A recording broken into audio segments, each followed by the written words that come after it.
What's going on, guys? Welcome to another episode of the Spike Week podcast. Been a busy couple of days. Been doing a lot of drafts. I just got back from vacation. Hopped in a Puppy 2 draft on day one. I hopped in a lot of Puppy 2 drafts yesterday and today. After it launched yesterday, you guys are absolute sickos with how full this thing is already. And I kind of had this inkling going in to the Puppy 2 of what the biggest edge was going to be. There was going to be one really huge edge in the Puppy 2 contest specifically, and I talked a little bit about it on the stream we did yesterday, drafting a team. But I really, really think as of right now, and still probably for a little bit, that there's one specific player, one specific situation.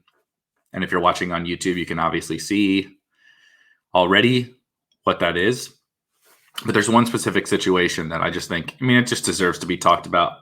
Somebody's going to talk about it if I don't talk about it. So people are already, I think some people know that I'm going to talk about it, and they're tilting the, the ADP value getting ruined, but it's going to happen anyway. I already know people in the Spike Week Discord are destroying this guy's ADP already. It went up 5 spots or something like that overnight. So I'm not too worried about it. You guys don't need to worry about it. Let's not worry about it. But before we get into that, I do want to talk about why something like this is specifically an edge. We've had a long off season. We've had, a long draft season so far that had, Best Ball Mania filling up fairly quickly. We drafted the puppy, obviously, and we've had some injuries. Cam Akers, obviously the main one that we're going to talk about here, but even Michael Thomas, right? Carson Wentz. We don't know what just happened to Hollywood Brown. We've had injuries so far already in this offseason, and there's an issue when it comes with those injuries on a contest that has been open, like Best Ball Mania 2, for months, and is still, still drafting and still open. When Cam Akers goes down, obviously the Cam Akers teams are dead, but anyone drafting moving forward now has to deal with the fact that everyone that every league, Darrell Henderson, spoiler alert, that's who we're talking about. Darrell Henderson has been drafted in every single Best Ball Mania league that has been drafted so far, up until the point when Cam Akers got hurt. And, he's a 10th to 12th round pick. And so now everybody has this smash running back that benefited from the starter in front of him going down at a much cheaper price. So there becomes this game theory conversation that you have to have with yourself. And, I talked about it. Mike Leone talked about it. A lot of other people have talked about it. That, you're probably, you probably just need to fade Darrell Henderson. And I drafted a lot of teams. I was more than halfway, I was at 90 teams or something like that in Best Ball Mania 2 when Cam Akers went down. So I was lucky enough to have my own fair share of Darrell Henderson teams. Chief, dogs are barking. They're excited about this. They know that this is the edge too. But, so I have my own fair share of Darrell Henderson teams. And now I kind of projected him, to shoot way up, right? We've seen this in the past with it's not the same thing as Tyreek Hill, but right, Tyreek Hill had the potential suspension, all sorts of issues going on, and he was going as low as the 12th round. That got cleared up. There were no issues with Tyreek Hill playing that season. He catapults all the way up to the 2nd round where he should be going. And that became a really, you had to make a stand against Tyreek Hill moving forward. From that point, because taking 2nd round Tyreek Hill when all these people have 12th round Tyreek Hill, it's not that you can't take him in the 2nd round. It's that the paths to you winning that tournament with 2nd round Tyreek Hill are far, far tougher. The cleanest path to winning in that scenario is just to basically bet against Tyreek Hill. Right. And it's not and he had a good season. He just didn't happen to be the guy that you needed. That's all you're really betting against, right? Is that those teams are, a little bit better than yours, frankly. There are Darrell Henderson teams from early in draft season that are better than yours. were Tyreek Hill teams back then that were better than yours. You just need a scenario where that's not the guy that you need to win, right? That's not totally ridiculous. So anyway, we have that now, right? That situation essentially. And so coming, the ADP on Underdog was based off of, obviously we had the puppy 1 and Best Ball Mania up until now. And in those drafts, especially Best Ball Mania, the field has gotten smarter. Like everybody was still hammering Tyreek Hill in the second round back then, but the field has gotten smarter. People know this, that you can't just start taking Darrell Henderson in the second round, even the third round, after there's all these other teams. So his ADP didn't really settle into where it actually should be, in my opinion. He's going in the 6th round, sometimes 7th round, right? He's got an ADP in the 60s in best, after it kind of adjusted and settled in the 60s, which is, that's too low. That's egregious. Say whatever you want about exactly where you think Darrell Henderson should be going, but because of this puppy 2 versus Best Ball Mania thing, or because of this Best Ball Mania game theory aspect that people are, have figured out, people were not, people like me, people like probably a lot of you were just not investing in Darrell Henderson because you didn't want to take even your 5th round Darrell Henderson and compete against 11th and 12th round Darrell Henderson, which makes sense. But then Underdog launches the puppy 2, right? It launched yesterday. There's not an old Darrell Henderson team. There are no 11th and 12th round, right? We're starting fresh. No, Cam Akers isn't getting drafted. We're starting totally fresh. And Darrell Henderson's ADP, you go to the app, right? Everybody's I know people upload rankings and such, but so many people are drafting off of ADP. I draft off of ADP. Darrell Henderson's ADP is based off of the people that were drafting with that game theory idea in their head, right? Because that's all that we had to work off of. That's what the app produces the ADP based off of the contests that have been running. And that's how people were drafting. And so now we launched this new contest where there is not that old Darrell Henderson to compete with. And yet his ADP is still, in the 5th, 6th round. So, you have this, to me, I think he's, borderline 2nd round player. I mentioned it last night. You don't really need, to hear me go into like getting my hand in the dirt on Darrell Henderson. But if you look at projections, like say the Blitz or other smart people's projections, this is definitely a top 15 back, bordering on top 10 projected running back. And if you really just want to make it really, really simple, Cam Akers was a 1st round pick at the 1-2 turn. Let's just say that Cam Akers was a borderline 1st round pick, and Cam Akers had Darrell Henderson to compete with behind him. Again, say whatever you want about what that role for Darrell Henderson with Cam Akers there was going to be. He had a talented, fairly highly drafted backup in Darrell Henderson behind him, and we were taking Cam Akers at the 1-2 turn. Now Darrell Henderson, who I think we can reasonably say is a talented player, I think it's fairly safe to say is a talented player, doesn't have Cam Akers to deal with. He's the starter. Sean McVay has come out and said they don't have any concerns about Darrell Henderson being an every down player. They have concerns about his durability because he has not stayed healthy yet to this point. But he has, again, say whatever you want about Xavier Jones, say whatever you want about Jake Funk, say whatever you want about some vet that they probably bring in, after training camp cuts. Darrell Henderson is going to be better than those guys. He's going to have known the system. He's going to have more draft capital, more financial investment. He has, and and again, say whatever we want about what the role those other guys are going to play. The upside is for Henderson to be one of the very few workhorses in the entire NFL. He has that path. Very, very few guys have that path.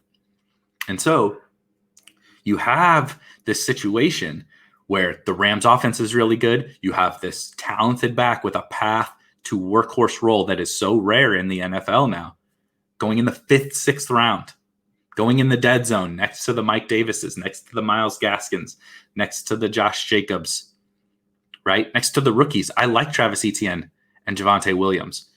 They're not as strong of bets as Darrell Henderson is. And so you just have this massive, massive buying opportunity, this huge, huge advantage right now. Yesterday, hopefully you bought some yesterday because, like I said, it's already gone up. Hopefully you're buying some today. But you have this second, at worst, in my opinion, third round running back. At worst, third round running back. You might some might even be able to argue he should just be plotted in where Cam Akers was at the 1-2 turn. Right? But that's the type of thing. First to third round running back is what we're talking about, that you can take in the 5th round now. I haven't seen him go in the 6th today, but in the 5th round. And so this buying window is probably going to close. But right now, if you're drafting in the puppy 2, I would be trying to get as much Darrell Henderson as you can at this price, because this is for maybe another day or two, probably, once everybody starts to figure this out.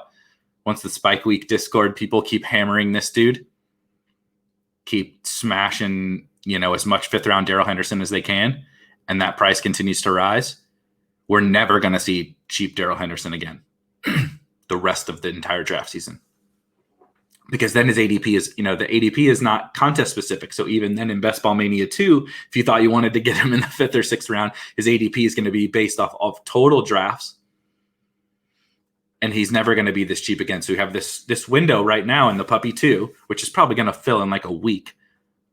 So in the puppy 2 is it's the contest to get your Darrell Henderson shares, right? Let's say you hadn't drafted early. You didn't get your access to Darrell Henderson, but you agree with what I'm saying, and much, if you don't want to listen to me, listen to much smarter people than I, that Darrell Henderson is extremely undervalued, whether it be solely because of this Best Ball Mania game theory thing, or solely the uncertainty. People are just like, oh no, this guy's, we haven't seen it before, so I'm not sure what to do with him. He's undervalued at current ADP. I don't think that that's debatable. And so this is your chance. We have a very short time period here, but this is your chance to get Darrell Henderson shares, right? And at a great cost, with no game theory issues of 11th round Darrell Henderson, and at the only time he's going to be this cheap where it makes sense to draft him. And the other thing that he really does is he provides this incredible opportunity for really flexible roster construction. If you listen to me, you've probably heard me, or if you listen to some of the shows that I've gone on, like Ship Chasing or whatever, I lean wide receiver more often. Early in drafts, I lean, hero RB type structures, lean a little bit more away from at least early running back heavy builds, not even just zero RB. I think my preference is actually, more of a hero RB, anchor RB build, but a little less running back heavy, right? That's the bit. That's the running joke. But you get this incredible opportunity that's only going to last for a short period of time, where you're getting what you could have, what you would normally use as like that anchor, that hero RB, right? I've been using Antonio Gibson. People were using Cam Akers as a hero RB before. Maybe you prefer Eckler, Mixon, whatever, Aaron Jones. You have a guy in that tier that you could use, like as a bet, as a projection. This guy is in that tier, except you can now take him and put him in the 5th round and use those first 4 rounds to do whatever else it is that you want. Maybe you're the opposite of me and you like the robust, build. You want to take Zeke and Gibson and get Henderson and only go 4 RBs or only go 3 RBs. Why can't you do that and use him? Because you're getting so much value out of that guy. He opens up that possibility for your roster construction to have much better, robust RB teams than others, taking another route. Others taking running back to start their draft. Your team's actually better with the 5th round running back, and you still get to mix in some really good wide receivers, or do you want an elite tight end, what have you. It also allows you to technically build a 0 RB team with a 2nd round running back on your roster. right? Like the first time I took Darrell Henderson, I got him in the early sixth. In the puppy too. And I don't even remember what the team was exactly, if it was 5 wide receiver start or, you just have the flexibility. Do you want to take an elite quarterback and you took Kelsey and you still get 3 superstar wide receivers and a second round running back? It's just, he opens up the possibility for so much. Yesterday, when I drafted on stream, if you haven't watched, you're currently on the Spike Week YouTube page, like and subscribe, please. We've been streaming mostly on the Roto Grinders YouTube page. As you've obviously seen, we've branched out to a standalone Spike Week product. So if you can like and subscribe, I would really, really, really appreciate it. I would really appreciate it.